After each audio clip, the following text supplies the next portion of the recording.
दोस्तों, जो लोग आईटीआई और ग्रेजुएशन एक साथ में करना चाहते हैं, ग्रेजुएशन में चाहे वो बीए कर रहे हों, बीटेक कर रहे हों, बीएससी कर रहे हों या बीकॉम कर रहे हों, आईटीआई के साथ में अगर आप कोई भी ग्रेजुएशन कोर्स करना चाहते हैं तो इसके कौन कौन से फायदे हो सकते हैं। क्योंकि कोई भी कोर्स हो या कोई भी इंडिविजुअल में अगर कोई भी प्रोग्राम हो तो उसके कुछ फायदे होते हैं तो कुछ नुकसान भी होते हैं, लेकिन हमें पॉजिटिव सोचना है। तो मैं देखता हूँ कि आईटीआई और बीए एक साथ में अगर हम करेंगे तो मुझे कौन कौन से फायदे हो सकते हैं। दोस्तों नमस्कार, आदाब, सत श्री अकाल। मैं हूं दीपांशु वाजपेयी, आपका हार्दिक स्वागत करता हूं अपने यूट्यूब चैनल गाइडलाइन हब पर। जहां तक बात करते हैं आईटीआई और बीए की, तो बीए यानी बैचलर ऑफ आर्ट, ज़्यादातर वही लोग होते हैं जो आईटीआई करते हैं और बीए करने वाले होते हैं।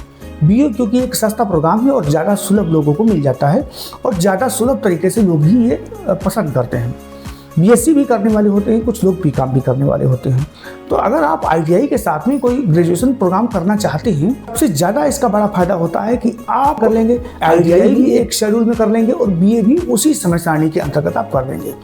यानी जिस सत्र में आपने आईटीआई किया है उसी सत्र में आपका बीए भी कंप्लीट हो जाएगा। यानी दोहरी योग्यता आपकी एक साथ कंप्लीट हो जाएगी। सबसे बड़ा फायदा ये होता है। आईटीआई हो अथवा बीए या ग्रेजुएशन कोई भी प्रोग्राम हो, आप कोई भी कोर्स कर रहे हैं वो कर रहे हैं जॉब के लिए। गवर्नमेंट सेक्टर की अगर आपको जॉब लग जा रही है तो ही आपका कोई पाठ्यक्रम बिल्कुल माना जाता है सार्थक तरीके से किया गया है। दूसरा सबसे अच्छा फायदा होता है कि आईटीआई और बीए अगर आप एक साथ करते हैं तो नौकरी के आपके ज़्यादा विकल्प खुल जाते हैं। क्योंकि आईटीआई करने के बाद में आप टेक्निकल लाइन में कहीं भी आप जा सकते हैं। टेक्निकल में आपका डीआरडीओ, इसरो, भाभा और भी ऑर्डिनेंस फैक्ट्रियों में अन्यत्र और भी जो टेक्निकल हैं वहाँ पर आपकी जॉब लगने की संभावना ज़्यादा बन जाती है। वहीं बीए अगर आप कर लेते हैं, क्योंकि ये एकेडमिक कोर्स है, तो बीए करने के बाद में आपके पास और भी बहुत सारे विकल्प खुल जाते हैं। जैसे आपका एसएससी में आपका हो गया, रेलवे में हो गया और बैंक में हो गया, यूपीएससी और भी जो आयोग और भी स्टेट गवर्नमेंट के बहुत सारे निकलते हैं, वहाँ भी आप बीए करने के बाद अथवा ग्रेजुएशन करने के बाद में आराम से अपना करियर बना सकते हैं।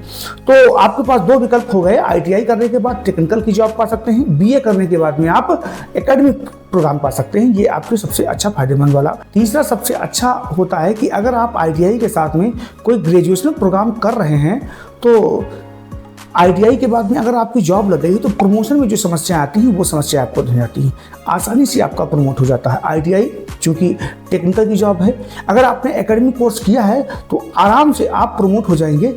बेनिफिट इसकी कोई आपको समस्या आगे नहीं आएगी। जहाँ तक बात करते हैं समय सीमा की, तो समय सीमा का निर्धारण करना आपके लिए सबसे ज़्यादा महत्वपूर्ण हो जाता है। क्योंकि आईटीआई और बीए अगर आप एक ही शेड्यूल में करेंगे, एक ही सत्र में करेंगे, तो समय की बचत होती ही होती है। आपके पास बैकअप प्लान काफ़ी अच्छा तैयार हो जाता है। तो हम तो यही कहेंगे कि अगर आप आईटीआई के साथ में बीए करेंगे अथवा कोई भी ग्रेजुएशन का कोर्स करेंगे तो आपके लिए सबसे ज़्यादा फायदेमंद हो सकता है। हाँ, कुछ इसमें बाध्यताएं जरूर हैं, जैसे कि अगर आप आईटीआई के साथ में बीए करना चाहते हैं तो आपको डिस्टेंस मोड का सही सहारा लेना पड़ेगा, अथवा प्राइवेट यूनिवर्सिटी में जो प्राइवेट मोड पे जो संचालित होती हैं क्लास, उनका ही सहारा लेना पड़ सकता है आपको। फिलहाल ये कोई बहुत बड़ी समस्या नहीं है।